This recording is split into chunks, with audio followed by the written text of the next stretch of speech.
Entonces, la introducción a Mateo va a ser bien sencilla porque ya hemos hablado bastante, pero solo recordando detalles. ¿Quién es Mateo?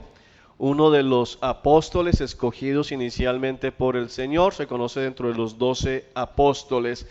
Una de las peculiaridades que tiene este evangelio y su autor es que Mateo fue escogido por Dios para escribir el primero de los cuatro evangelios, porque es el primero que se escribe, pero Dios lo va a usar como testigo acerca del ministerio de Cristo en la tierra.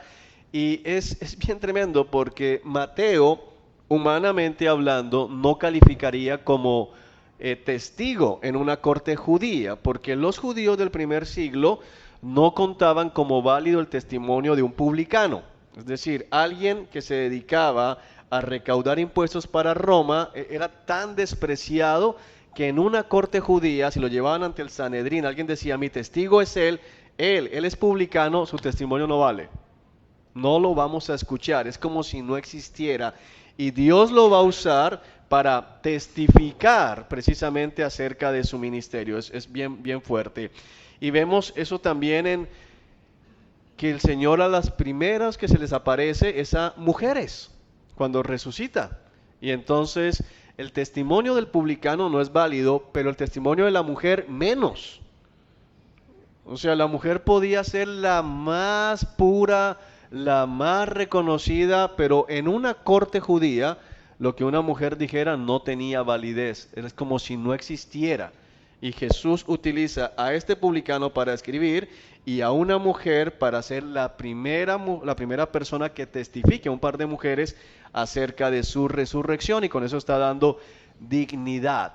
No está cambiando los roles, está dando dignidad al rol de la mujer, que es diferente, ¿ok? Bueno, mmm, la audiencia ya lo miramos, primordialmente cristianos judíos, y escrito alrededor del 50 después de Cristo. No se sabe si fue con certeza si fue o no el primer libro. Hay debate en si el primer libro fue Santiago. Mi posición es que el primer libro está Santiago, Gálatas y luego Mateo, pero hay algunos hermanos que ponen primero a Mateo porque están en el mismo periodo de tiempo, en esos 45 al 50, pero yo me decanto por esta posición de más cerca del 50. Lo que sí sabemos con toda certeza es que es el primero de los cuatro evangelios, dirigido a la iglesia primitiva, y la iglesia primitiva es una iglesia en casi su totalidad de extracción judía, es decir, son judíos que se han convertido al cristianismo. El libro de Mateo, su enfoque es mostrar que Jesús es el rey anunciado en el Antiguo Testamento y viene a responder una pregunta, y es la pregunta de qué pasó con el reino anunciado. Entonces, si ustedes se acuerdan, Malaquías nos viene a contar que no ha terminado todo ahí, como que, bueno, y esto es todo lo que va a pasar, se reconstruyó un templo pequeño, estamos otra vez en Jerusalén y ya, ese es el reino que le prometieron a Abraham, eso es todo lo que le prometieron a Jacob. Entonces, al mismo tiempo, para los judíos del primer siglo que se han convertido, el libro de Mateo viene a responder qué pasó con este reino, y por eso Mateo nos habla mucho acerca del reino futuro, de lo que va a pasar con el reino prometido en el Antiguo Testamento. Como les dije anteriormente, el hecho de que vaya dirigido a los judíos o que sea de corte judío no quita que sea de bendición para los gentiles, porque tenemos relatos gentiles, gentiles en la genealogía y el mandato de ir a los gentiles. Vayan a Jerusalén, Judea y todas las regiones del mundo, hasta los confines de la tierra. Solo para recordar lo que les dije anteriormente, hermanos, es un libro que está organizado temáticamente y no cronológicamente. Entonces, con distintos eventos, Mateo va a estar mostrando que Jesús es el rey anunciado en el Antiguo Testamento, no solo hablando de cosas obvias como el nacimiento en Belén, la genealogía como hijo de David, sino que va a usar mucho del Antiguo Testamento para comprobar que Jesús era todo lo que Israel en el Antiguo Testamento no logró cumplir, Cristo lo cumplió. Aún vamos a ver citas que en un sentido parece que no cuadran. Mateo los va a usar como este cita de Egipto, llamé a mi hijo. Entonces, para decir todo lo que el Antiguo Testamento habló acerca posible del Mesías, Jesús lo está cumpliendo. Entonces, tema, que eso sabe que esos son puntos de examen siempre. El tema, Jesús es el rey. Ese es el tema del libro. El propósito del libro, Jesús era y es el Mesías prometido y el rey de Israel, quien va a establecer el reino futuro a pesar del rechazo de Israel. Entonces, abandonamos el Antiguo Testamento con un Israel que ha rechazado a Jehová y está con la esperanza de que venga el Mesías que lo restaure. Y ahora tenemos a un Israel en el siglo I en Jerusalén volviendo a rechazar a Dios. O sea, la historia no cambia. Ellos siguen en la misma situación. Ahora Dios ha enviado al Mesías. Cristo tiene todas las credenciales para mostrar que es el Mesías, el mismo Dios encarnado. ¿Y ellos qué hacen? No lo queremos. No lo aceptamos, no es lo que nosotros estamos esperando y entonces es como volver a ver una panorámica del Antiguo Testamento en el Nuevo. El resumen del libro, ya se lo di mucho, es narrativa, eso es importante. Mateo es mucha narrativa, así que no podemos sacar doctrina de muchas cosas, sino se nos está narrando lo que está pasando. Jesús es el rey de Israel, nos muestra con su genealogía que tiene derecho al trono davídico y entonces ellos van a recordar cuando leen la genealogía el pacto davídico, la promesa que Dios le hace a David: siempre habrá uno de tus descendientes en el trono. Esa es la importancia de la genealogía para nosotros en el libro de Mateo. También vemos el cumplimiento de profecías a tal punto que incluso gentiles los reconocen como los magos de Oriente que reconocen el surgimiento de la estrella de David y vienen a adorarlo como tal. Fue presentado por el Bautista, por Juan el Bautista, cumpliendo lo que dijo el Señor en Malaquías. Entonces, todo lo que el Señor anunció de él mismo en el AT se cumplió como tal en el Nuevo Testamento. La manera en que Jesús habla y los discursos que encontramos en Mateo son autoritativos. Él no habla como alguien que sugiere un estilo de vida. Él no habla como alguien que ofrece una opción, sino como alguien que demanda. Y eso es lo mismo que el apóstol Pablo, cuando vemos en el libro de Hechos, hablando a los atenienses, dice: en otro tiempo Dios pasó por alto el pecado de los hombres, pero ahora demanda. Entonces hay autoridad, ya no es algo de mira, ¿qué te parece? ¿Cómo lo ves? Y eso es lo difícil del Nuevo Testamento para nosotros, porque el Cristo que está hablando no te está sugiriendo.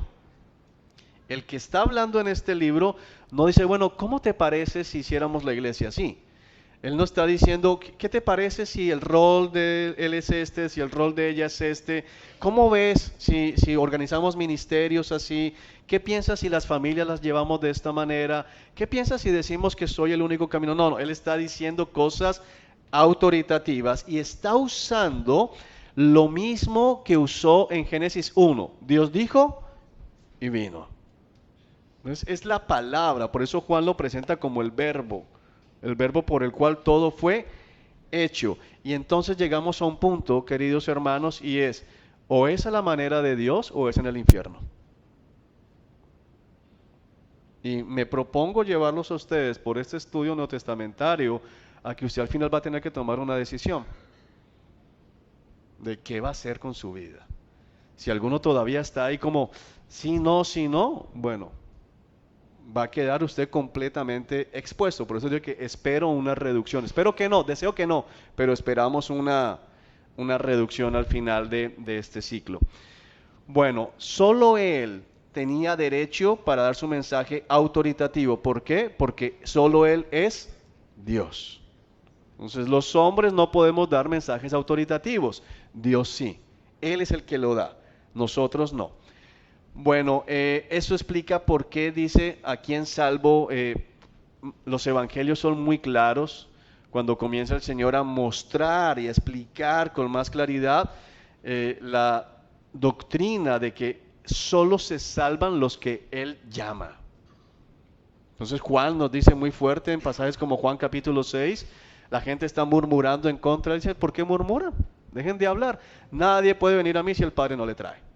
O sea, ustedes no me escuchan porque el Padre no les ha traído. Y eso comienza a molestar, pero Él es el Rey que dice quién entra en su reino y quién no entra. El reino es suyo.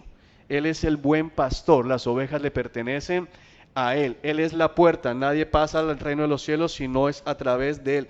Él es el camino. Pueden haber muchos caminos que lleven a Dios, sí, pero a salvación solo uno. Todos los hombres van a llegar delante de Dios algún día. Su camino lo va a llevar a Dios, eso es verdad, pero al trono blanco. Solo hay un camino que evita la condenación y es Jesús. Yo soy la luz del mundo, el que no está conmigo está en tinieblas. Yo soy el pan de vida, el que no come de mí está muerto. Yo soy el agua que quita la sed, el que no bebe de mí va a estar en sed. O sea, esto es súper molesto para el siglo XXI. Esto es ofensivo. Y el punto es ese, y de hecho ellos se ofendían. Lo vamos a ver. Hay un libro muy bueno aquí, se los recomiendo que lo puedan adquirir, se llama El Jesús que no podemos ignorar, de John MacArthur. El Jesús que no podemos ignorar. Excelente libro, muy, muy fuerte, porque muestra a este Jesús que muchos nunca han predicado y que muchos cuando leen, no creo que Jesús haya dicho eso. Es este Jesús que está hablando autoritativamente. Ahora, ¿por qué podemos ver eso? Porque Él está mostrando y haciendo cosas, en Mateo se nos revelan cosas que reafirman su posición de rey del universo. Entonces tenemos a Jesús sanando enfermos. ¿Y cómo lo sanaba? Simplemente lo tocaban. Pues Él decía, sí, sano, quiero que seas sano. O sea, Él es el dueño. Tenemos a Jesús echando fuera demonios y no lo tenemos haciendo un show de exorcista. No lo tenemos gritando 10 horas a Satanás, insultándolo, sino, sal. Es Dios. De hecho, tenemos a los demonios llegando postrados delante de Él. Por favor, no nos eches al abismo sin fondo, que nos da fuerza al relato de Génesis como tal. Entonces Él es el que gobierna el mundo espiritual, levantando muertos, de formas como, niña, a ti te digo levántate, y se levanta, acercándose al féretro de un joven, el único hijo de una viuda, y toca el cofre y levántate. Ya, es el que levanta muertos, parándose frente a la tumba de Lázaro, que lleva 4 días muerto, y diciendo, Lázaro, levántate y sal fuera. Es Dios, lo que estamos viendo acá, controlando a la naturaleza. Los apóstoles, la mayoría de ellos pescadores experimentados, marineros experimentados, están asustados, tormentas tremendas, y Él se levanta y le dice al viento, shh, shh. Es el creador. No hay una campaña ordenando que se detenga el huracán, que igual llegó, sino es, shh, ya. Es el Señor multiplicando la comida, diciéndole a los peces que estuvieron huyendo de Pedro toda la noche, móntense en la red. Y se montan en las redes, es una cosa increíble. Y teniendo toda la sabiduría que aquí quiero implicar el conocimiento pleno. Conoce los corazones, conoce las mentes, sabe quién cree en Él, sabe quién no cree en Él, sabe qué ha hecho la gente, los ve en todo momento, nada, ninguna pregunta le es difícil. Es Dios. Y es muy importante que usted se acerque al Nuevo Testamento con esto en claro: Jesús es Dios. Y si Jesús es Dios, lo que Él dijo es verdad, y si usted no le hace caso y no le cree, usted está condenado, sin importar si usted se queda en la iglesia por 50 años. Y una iglesia que no se somete a Jesús, sin importar cuántas Biblias tenga, cuántas canciones cante, cuántos servicios haya, cuántos miles se congreguen, no es una iglesia reconocida por Dios. Muy fuerte. Pero eso es lo que nos va a llevar el Nuevo Testamento. ¿Ok? Bueno, Sin embargo, a pesar de que suena fuerte, al final lo que está pasando es que son buenas nuevas. Ustedes están condenados, pero si creen en mí, se salvan. Entonces al final son buenas nuevas. Ahora, él comienza anunciando, vemos milagros, vemos restauración y luego vemos el punto de quiebre que toda predicación tiene. Los judíos rechazan, aquí en Mateo, si no me falla la memoria, es hacia el capítulo 12, donde los judíos van a rechazar abiertamente al Señor y dicen, este expulsa a los demonios a través de Satanás, y donde el Señor da la explicación de una casa dividida contra sí misma no puede prevalecer, un reino dividido contra sí mismo va a caer, y si Satanás expulsa a Satanás, su reino está dividido. Y viene a la explicación de el que ata al hombre fuerte, de lo que muchos sacan, atamos al hombre fuerte, pero él lo ata de verdad. Porque muchos atan al hombre fuerte y a los 5 minutos se suelta porque va para otra iglesia, según eso. Lo atan en una serie de iglesias en todo lado.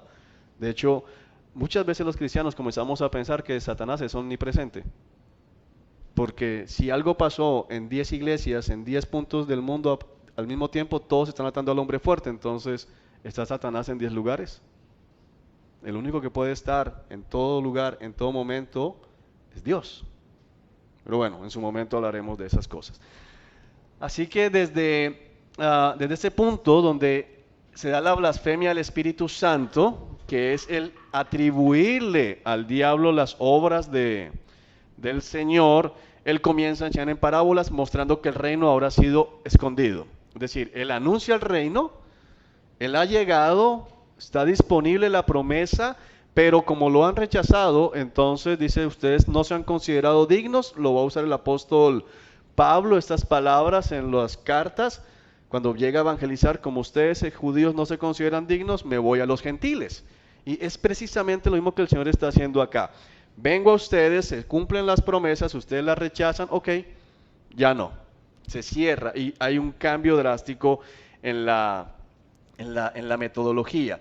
Comienza la enseñanza a irse únicamente a los que tienen oídos para oír, el famoso estribillo del Señor, el que tenga oídos para oír, que oiga. Y viene a corroborarlo con Isaías. Cuando Isaías dice, capítulo 6, el mandato de Isaías, la comisión de Isaías, ve a este pueblo, pero este pueblo que tiene oídos para oír, pero que no va a oír, ojos, pero no va a ver, entendimiento y no va a entender, no sea que su corazón se vuelva a mí y se salve. Entonces hay juicio, lo que estamos viendo acá es, rechazan a Cristo e inmediatamente se activa el juicio de Dios. Se está cumpliendo la palabra de Isaías. Bueno, comienza a decir algo que no gusta, entrar al reino de los cielos no sería ¿qué? Fácil, dice, estrecha es la puerta y muy pocos la encuentran. Eso es lo que dice Mateo. Y lo va a ratificar otros evangelios, pero el Señor dice, no es fácil. De hecho, en otro pasaje va a decir, cuando ellos preguntan, Señor, ¿y entonces quién se va a salvar? Él se detiene, los mira y dice, humanamente hablando, nadie. Es imposible. No van a poder entrar, pero para Dios todo es posible. Entonces, es muy fuerte, es un rey que tiene el control de todo, que está en dominio de todo y que no está asustado con nadie, sino que está llevando a cabo su propio plan. Les habla de las dificultades que van a experimentar, pero que deben tener confianza porque Él va a regresar. Y desde el momento en que Jesús comienza a hablar de su regreso, está diciendo, ok, como que el reino ya, pero todavía no. Entonces vamos a comenzar a ver diferentes dimensiones del reino en Mateo. Un reino que está allí porque el rey está presente, el reino de Jesús morando en la iglesia. Jesús es rey en la iglesia porque Jesús gobierna la iglesia a través de la iglesia misma. Vemos a Jesús sentado en su trono ya, porque nos lo muestra la Escritura. Gobierna sobre todo el mundo, pero todo el mundo no le adora, y un establecimiento de un reino mesiánico de acuerdo a la posición que hemos traído escatológica desde el principio, cumpliendo lo que le prometió a Abraham. Entonces vamos a ver diferentes aspectos del reino explicados en Mateo. No sé si eso que acabo de decir sí quedó claro o fue confuso para alguno. No pregunte, es punto de examen. ¿Quedó claro? Explique los tres aspectos del reino en Mateo. Bueno, listo. Cuando se da este rechazo oficial, porque es oficial, dicen, ninguno aquí le reconoce, Jesús va a pronunciar los ayes sobre ellos. Ay de ustedes, fariseos, maestros de la ley, saduceos, hipócritas. Y dice, ¿por qué? Ay de ustedes, hipócritas. Y dice, porque comienza a denunciar todo lo que ellos hacen. Es muy fuerte. En Mateo hay un momento en que los discípulos le dicen, Señor, ¿te diste cuenta que estás ofendiendo a los fariseos? Y él no dice, en verdad, ay no, qué embarrada, no, mi intención no era esa. Que vengan, les explicamos. No, va y denuncia más fuerte. Entonces es muy tremendo porque el Señor no se va por los lados, pero tienes que entender algo que diferencia el discurso de Jesús de quienes quieren ofender por ofender, porque Él hace esto con un propósito, que se salven. Hoy hay gente que aprende dos doctrinas y quiere darle duro a todo el mundo, pero es para mostrar que Él sabe y que es más santo. Entonces hay una gran diferencia entre tengo que predicar la verdad, así se ofendan, porque es la única manera de que vengan al arrepentimiento, y otra en que va a ver que lo voy a humillar. Y hoy hay muchos haciendo eso. Entonces un poquito de conocimiento y ya son los nuevos Pablos del siglo XXI. Bueno, vamos aquí. Ah, una cosa importante que lo seguimos viendo de la continuidad del Antiguo Testamento y por eso es como que lo vemos ubicado en primer lugar a Mateo, porque así como en el Antiguo Testamento el rechazo de los judíos de Israel a la ley de Jehová, a Jehová, el abrazar los ídolos, no invalidó los pactos, en el Antiguo Testamento tampoco, en el Nuevo Testamento tampoco, es decir, los pactos siguen vigentes, el Señor va a cumplir, el nuevo pacto se va a instituir, de hecho, a través del rechazo, porque Jeremías 31 y Ezequiel 37 38 nos muestran el anuncio del nuevo pacto. ¿Se acuerdan que lo estudiamos? Pero el nuevo pacto entra en vigencia en la cruz. Entonces, es el mismo rechazo judío el que de hecho facilita la entrada en vigencia del pacto. Y eso nos deja ver que aún la crucifixión y el rechazo hacían parte del plan de Dios. Entonces ellos lo matan y Pedro los va a acusar, ustedes mataron al Hijo de Dios. Es una cosa tremenda. Pero por otro lado, ese era el plan, porque si no lo rechazan y lo matan, el nuevo pacto no puede entrar en vigencia. Entonces nos deja ver algo que aprendimos con José. Ustedes lo planearon para mal, pero Dios lo utilizó para bien. Y de hecho, según el relato de Hechos, varios sacerdotes de esos que en el Sanedrín lo escupieron, después se convirtieron en discípulos. Y el más grande apóstol en obras fue el más grande perseguidor de la iglesia temprana, Saulo de Tarso, quien después se conoce como el apóstol Pablo. Entonces es muy bonito ver esto, porque nada está fuera del control de Dios. No fue como que lo cogieron, lo mataron y entonces Dios Padre, ¿y ahora qué hacemos? Hay que resucitarlo. No, todo estaba planeado. El rechazo hacía parte del plan y Jesús les va contando en los diferentes discursos que vienen después del rechazo oficial. Deben saber que el Hijo del Hombre tiene que pasar por muchos padecimientos, ser entregado en manos de gentiles incircuncisos, va a sufrir, lo van a matar, le van a hacer todo esto, pero luego se va a levantar en gloria, porque escrito está acerca del Mesías. Entonces, eso es lo que vemos acá. Bueno, el libro termina hablándonos de la crucifixión. De hecho, Mateo es uno de los libros que tiene más detalles acerca de la crucifixión, del juicio del Señor, la resurrección y luego el llamado a ser discípulos de todas las naciones en el capítulo 28.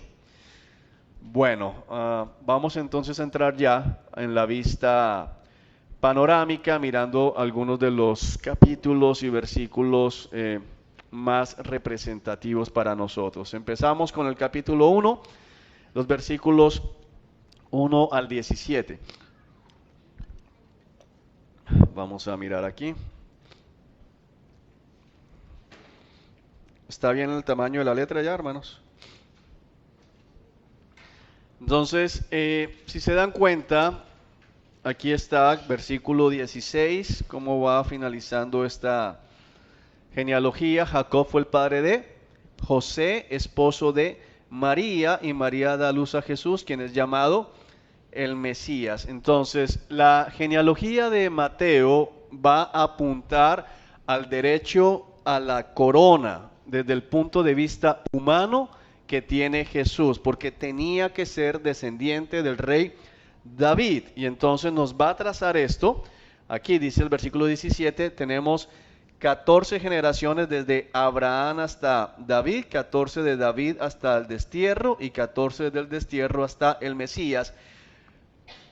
Notemos cómo Mateo no va más allá de Abraham, sino en Abraham. ¿Por qué en Abraham?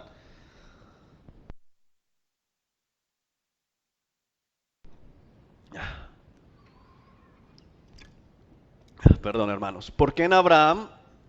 Porque en la audiencia primaria de Mateo son judíos y su punto es probarles que Jesús es el rey de los judíos.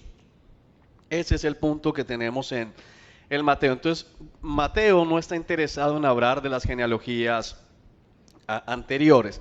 En cambio, en Lucas nos vamos a ir hasta Adán y lo va a relacionar como hijo de Dios y nos va a mostrar también esta genealogía humana.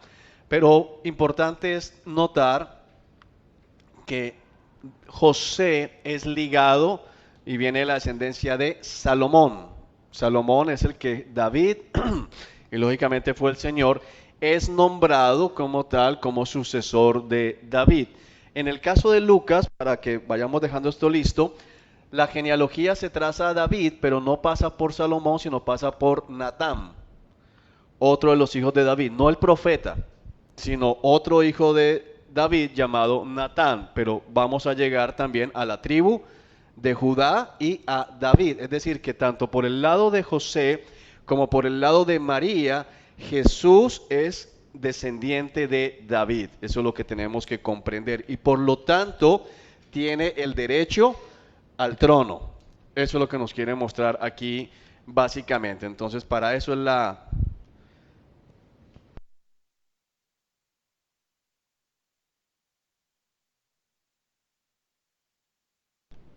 algunas cosas que nos interesan, quiero mostrarles nuevamente.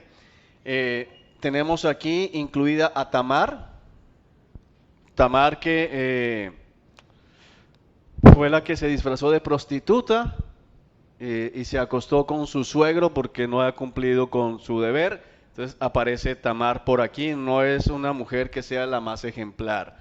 Tenemos también a Rahab. ¿Usted sabe quién fue Rahab? La prostituta de Jericó. Entonces, vemos gracia. Entonces, aunque es un libro escrito hacia judíos y con un sabor judío, nos deja ver de entrada cómo el Señor se complace en ir metiendo gentiles. Tenemos a Ruth, la moabita. Entonces, está en la genealogía del Señor. Y aún más increíble, de todas las mujeres con las que estuvo David, escogieron a Betsabé. ¿Cuál fue Betsabé? Betsabé fue la adúltera. ¿Se acuerda de Betsabé? No estamos hablando se me olvidó la esposa de Nabal. No es Abigail. Yo no podría pensar, mira Abigail, qué mujer abnegada, qué mujer allí. No, Betsabé, la adúltera. Esa es la que el Señor escoge para que venga la genealogía del Mesías. Y entonces nos está mostrando al final, en la misma genealogía, hay gente que no le gusta la genealogía, a mí tampoco, pero hay muchas cosas que rescatamos y aprendemos en la genealogía. Entonces, cuando usted esté leyendo crónicas y venga, y este fue hijo de este, lea, porque es palabra de Dios.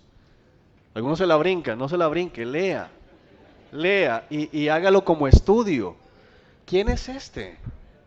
¿Este por qué está aquí? ¿Qué hizo este? ¿Qué pasó con este? Apréndase la genealogía, sería bueno para la memoria. Bueno, entonces tenemos aquí todos estos personajes. Sigamos. En 1:23 tenemos el cumplimiento del nacimiento virginal del Señor Jesucristo. Entonces se nos narra todo lo que sucede y el punto de Mateo nuevamente es contrastar con el Antiguo testamento, dice el versículo 22, todo eso sucedió para que se cumpliera el mensaje del Señor a través de su profeta. Miren, la virgen que concebirá, dará a luz un hijo, lo llamarán Emanuel, que significa Dios con nosotros. Entonces tenemos aquí, lo primero que hace Mateo es genealogía y luego nacimiento virginal. No solamente es un descendiente de David. ¿Y por qué lo pone así? Por dos cosas. Porque había más descendientes de David. José no es el único. Hay más descendientes de David. Entonces, bueno, pueden haber más, pero solo uno nació de la Virgen. Entonces, ese es el punto que está mostrando aquí. ¿Aquí quién? Aquí Mateo. Bueno, luego tenemos que cuando José despertó, hizo como el ángel del Señor le había ordenado y recibió a María por esposa. Me encanta esto, porque dice en el versículo 18, este es el relato de cómo nació Jesús el Mesías. Su madre estaba comprometida para casarse con José, pero antes de que la boda se realizara, mientras todavía era virgen, el tema es enfatizado aquí, quedó embarazada mediante el poder del Espíritu Santo. José, su prometido, era un hombre bueno y no quiso avergonzarla en público, por lo tanto decidió romper el compromiso en privado. Realmente dice en griego divorciarse de ella. En griego aparece así, decidió divorciarse de ella. Y eso es importante porque nos ayuda a entender cómo ve Dios los noviazgos. No los ve como los ve la iglesia cristiana occidental, de ponte a prueba. Vamos a ponernos de novios a ver qué pasa. Y si sí, pues ajá, nos casamos, miramos, pero si no, no pasa nada. Bueno, no lo ve Dios así. Dios ve un noviazgo como una relación de matrimonio, al punto que es lo que tenían acá. Y si rompen, tienen que divorciarse y tiene que haber una razón válida de divorcio. José dice que era un hombre bueno, ¿por qué? Porque si él denuncia a María, la matan, la apedrean. Entonces, vemos en María diciendo, soy la sierva del Señor. ¿A qué se refiere? Bueno, puede que me apedreen por esto, pero soy la sierva del Señor. Y vemos en José que es un hombre bueno porque a pesar de que podía ejercer su derecho a que la lapidaran, porque muchos leen esto rápido, pero hombres, pónganse en el caso de José. Está comprometido a casarse, ha guardado su vida sexual y su prometida le dice, estoy embarazada del Espíritu Santo. Eso no es una cosa de todos los días. Nunca había pasado. O sea, es algo nuevo y lo leemos muy rápidamente. Pero, y nunca volverá a pasar. Amén. O sea, para que sea alguna cosa. No, no va a volver a pasar, por si acaso. Es único evento en toda la... Pero José viene y dice, esta mujer me cree bobo, pero, ok, me voy a divorciar, y divorciar significaba que todo lo que él había pagado de dote, se lo dejaba a María, porque era la indemnización para ella. Él iba a decir, fui yo, ya no me gusta, quiero casarme con otra mujer, la repudio y la indemnizo. Aunque él decía, él podría decir, me salió que está embarazada, entonces piedra sobre María, pero él lo hace en privado. Pero considerando esa posibilidad, dice, un ángel del Señor se le apareció en un sueño y le dijo, José, hijo de David, no tengas miedo de recibir a María por esposa, porque el niño que lleva dentro de ella fue concebido por el Espíritu Santo. Y tendrá un hijo y lo llamarás Jesús, porque él salvará a su pueblo de sus pecados. Le explica, y dice que cuando José despertó, hizo como el ángel del Señor le había ordenado y recibió a María por esposa. Y yo he estado, mi devocional personal estos días ha estado en Mateo y me ponía a meditar, wow, este es un hombre obediente. Y poco pensamos en José. Muchos dicen, pero José, ¿qué mérito tuvo? No solamente no la pida a María, sino que es un hombre que Dios le dice algo, e inmediatamente ¿qué hace? Vamos. Y usted va a leer más adelante que después el ángel le dice, sal de Belén rápido y vete para Egipto, y él se levanta en la noche y se va para Egipto. Y luego está en Egipto viviendo, devuélvete ya, y él se devuelve. O sea, este no es un hombre que se anda, oye, pero espérame, Señor, pero casarme, ¿qué van a decir? No, voy a hacerlo. Tú dijiste, yo hago. Qué tremendo ejemplo que tenemos de obediencia en José. ¡Wow! Me asombra, me humilla la obediencia de José. Luego tenemos el capítulo 3 acerca de esto. Bueno, tal vez alguno quiera resolver algo los visitantes de Oriente. No aparecen los nombres. Eso es de tradición.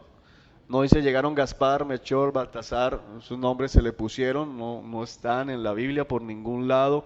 Solo se habla de 3 reyes que llegaron de Oriente. De hecho, hay otra equivocación y es pensar que llegaron el día del nacimiento. Se cree, según el relato bíblico y lo que hace Herodes, que llegaron después de un año y tanto de que había nacido Jesús. Ya no están en un pesebre, llegan a la casa donde está. Ellos están establecidos ya. No están en entonces, sí, no es el. Llegaron a los 9, llegaron en enero, no llegaron en enero. No, llegaron 15 días después, el 6, no llegaron el 6. Por si acaso alguno todavía pasa no. No fue así, llegaron ya un año largo, la estrella había estado, la vieron y viajan, y después Herodes por las cuentas decide matar a todos los menores de 2 años. Eso significa que ya tenía entre 1 año y medio y un poco menos de 2 años. Si no, hubiera matado a todos los recién nacidos, pero mata hasta esa edad. Entonces el texto nos indica que la tradición está mal. Ok. ¿Dónde está el rey de los judíos que acaba de nacer? Y este punto, ¿por qué lo incluye Mateo? Porque Mateo está enfatizando que Jesús es ¿quién? El rey. Entonces, por eso la pregunta de ellos es, ¿dónde está el rey de los judíos? ¿Dónde está el rey de los judíos? Vimos su estrella mientras salía, hemos venido a adorarlo. ¿Y qué significa esto? Esto fue anunciado. Entonces, estos hombres están siguiendo profecía, la estrella de Oriente. Mateo vuelve a mostrar allí cumplimiento del Antiguo Testamento. Llama a los sacerdotes, los maestros, les pregunta y ellos tienen clara profecía. Dice, ¿dónde se supone que nacerá? Y ellos que responden, en Belén de Judea, porque eso es lo que escribió el profeta y coloca la profecía que está en Miqueas. Entonces, ¿qué seguimos viendo? Mateo sigue citando el Nuevo Testamento para comprobar, mira, viene la genealogía de David, nació de una virgen, aún los de Oriente vienen y hablan de la profecía y nació en Belén porque eso es lo que está escrito. Entonces ese es el punto de ir viendo todos estos detalles. ¿Por qué se coloca, o se pone más bien, Mateo en la posición de estar citando y citando? Porque su punto es probarles con las escrituras que Jesús es el rey de los judíos. Bueno, sabemos lo que pasa. Herodes los manda a ellos diciéndole, vayan, encuéntrenlo y me avisan a mí para que yo lo adore también. Ellos se van, lo encuentran, lo adoran. Es importante, se inclinaron y lo adoraron. ¿Por qué tenemos las dos palabras? Porque la una es reverencia y la otra es adoración divina. Entonces hay inclinación y una puede ser, se postraron y lo adoraron. Entonces es lo que tenemos que comprender. Le dan oro, le dan incienso, le dan mirra. No voy a entrar, hermanos, al significado de cada uno. Muchos autores le han dado mucho significado a esto.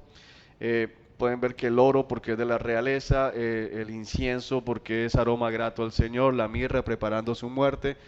Pero el texto no me dice a mí muchas cosas de esas, así que yo soy muy cuidadoso en ese punto. No es pecado si usted lo ve, pero no voy allí. Luego, Dios a estos hombres de Oriente les revela en sueño que no regresen para el lado de Herodes. Ellos se van por otro camino y Herodes manda a matar a los niños. Entonces tenemos dos cosas. Dice aquí que José salió para Egipto esa noche. ¿Se dan cuenta de lo que les decía ahorita? En un sueño, el ángel dice, levántate, huye a Egipto con el niño y su madre y quédate hasta que yo te diga, porque Herodes buscará al niño para matarlo. José no se levanta y dice, bueno, mañana salimos temprano. ¿No? ¿Qué hace José? Se levanta, nos vamos. Esto es obediencia. La obediencia debe ser en el momento, no cuando querramos obedecer. Pero no, yo voy a obedecer. ¿Cuántas veces o cuántas cosas puede tener usted, hermano, allí de yo ya sé que tengo que hacer esto, pero viene dándole vueltas al asunto? Si usted ya sabe que tiene que hacer eso, hágalo. Hágalo ya. No espere mañana, hágalo ya. No siga dándole vueltas a eso porque está usted metiéndose en problemas. Esa noche salió para Egipto y dice aquí nuevamente Mateo, así se cumplió, que es una de las frases constantes de Mateo. Mateo va a tener frases que dicen, así se cumplió porque estaba escrito y dicen las escrituras. Tres frases constantes en el libro de Mateo. Así se cumplió, está escrito y dicen las escrituras. Entonces aquí tenemos una y así se cumplió lo que el Señor había dicho. De Egipto llamé a mi hijo, que es una profecía en Oseas como tal. Luego manda a Herodes, se enoja y manda a matar a todos los niños de 2 años o menos que estuvieran en esa zona, y entonces volvemos a ver profecía. Esta acción brutal cumplió lo que Dios había anunciado por medio del profeta, y entonces nos da la profecía de Jeremías 31. Entonces, esa es la manera en que Mateo está construyendo. Profecía cumplida, profecía cumplida, profecía cumplida. Es decir, no solamente son los milagros, sino que Cristo está cumpliendo todo lo que fue anunciado en el Antiguo Testamento. ¿Ok? De hecho, por aquí también podemos ver.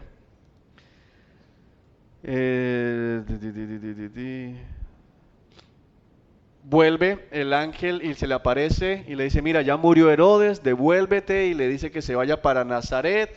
Y entonces el versículo 23 dice, se cumplió lo que dicen los profetas, lo llamarán Nazareno. O sea, todo en Mateo es eso. Entonces lo que estamos haciendo aquí en la clase es dándole a usted la clave de interpretación de Mateo, porque no podemos leerlo todo, pero usted debe estar leyendo Mateo con este lente. Están probando que Jesús es el Rey. Entonces todo gira en torno a eso, todo gira en torno a eso. Nazareno, no Nazareo. Que de hecho, en Juan, una de las razones por las cuales los fariseos y algunos de la multitud rechazan a Jesús es porque dicen, de Nazaret, el Mesías no viene de Nazaret, viene de Belén. En eso tienen razón, pero están desconociendo que también sería llamado Nazareno, así que necesitaba nacer en Belén y ser criado en Nazaret. De otra manera no lo llamarían Nazareno. Es como alguien que haya nacido en Bogotá y lo hayan traído muy rápidamente a la costa. No lo conocen como bogotano, todo el mundo lo identifica como ¿qué? Costeño. Es algo parecido a lo que estamos viendo acá, y era parte de lo que Dios había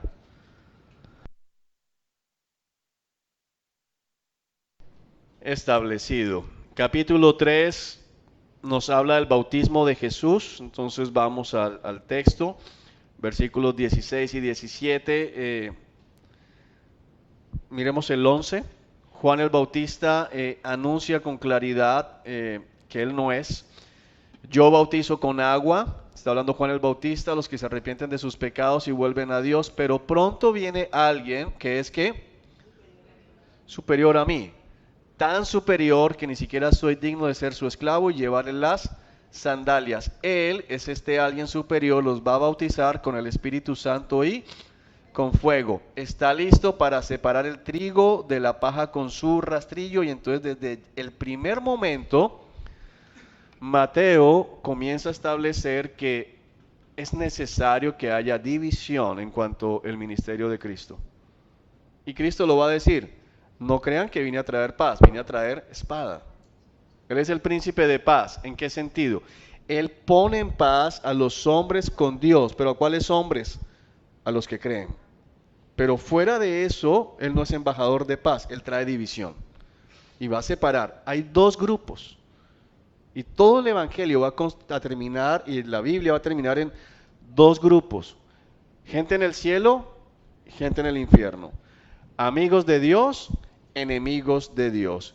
Hijos de Dios, hijos del diablo. Gente que le ama, gente que le aborrece. No hay un tercer grupo. No hay un grupo de primos.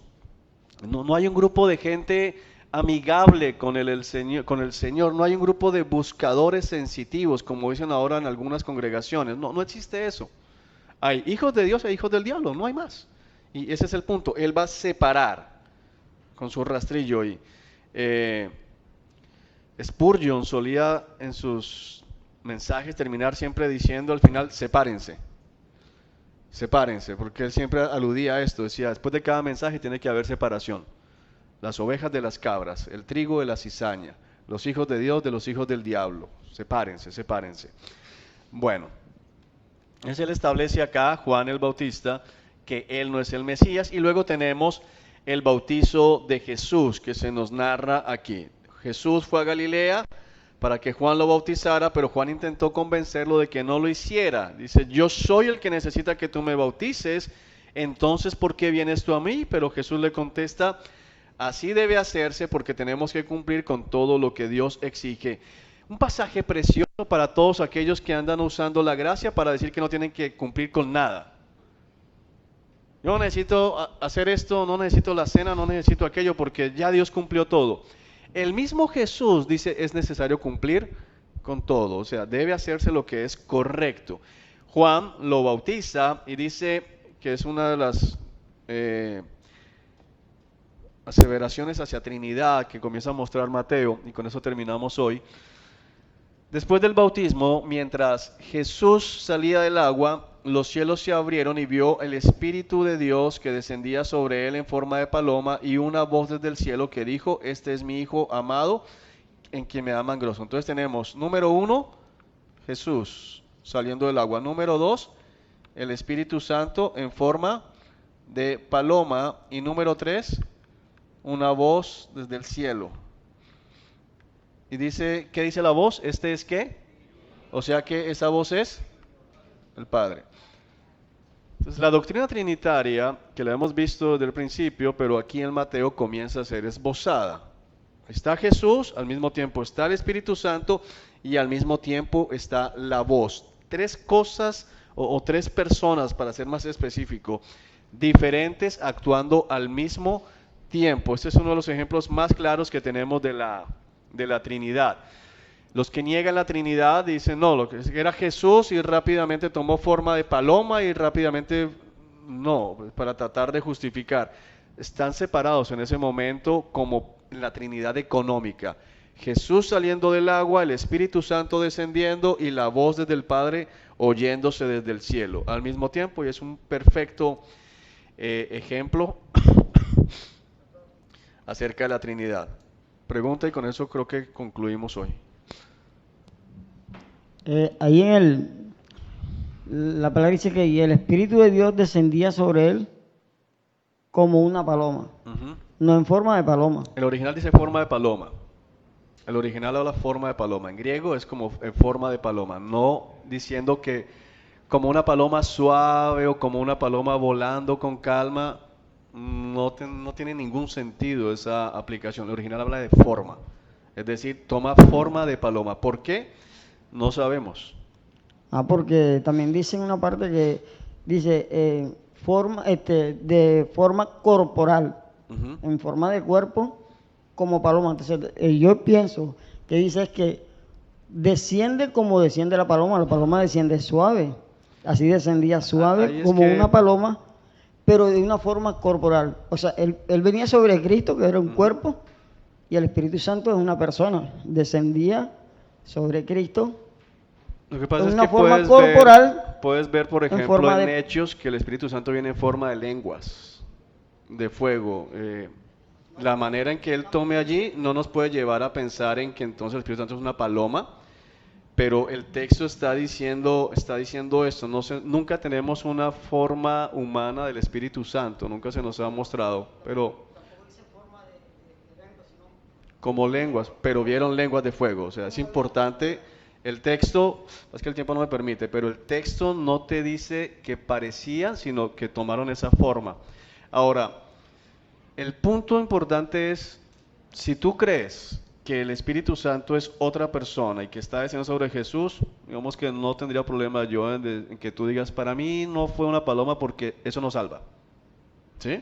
Pero el texto en griego sí me lleva a mí a interpretar de esa manera. Digamos, ha sido una interpretación histórica de todos los eruditos. Pero lo importante es entender que hay tres personas. Está el Hijo bautizándose, está el Espíritu Santo descendiendo y está el Padre hablando. Y ese es el centro de este texto. Allá hay una pregunta más. Yo tengo una pequeña duda. ¿A qué se refiere con Trinidad económica? Que le he escuchado varias veces y no A he la buscado Trinidad todavía. económica es la manera en teología como se interpreta el rol de cada miembro de la Trinidad. O sea, qué hace el Padre, qué hace el Hijo y qué hace el Espíritu Santo, y a eso se refiere con económica, como cuál es su función dentro de la Trinidad. Eso es lo que están hablando como cuestión de roles, más bien. ¿Ok? Bueno, hermanos, con esto concluimos por la noche de hoy. Vamos a orar.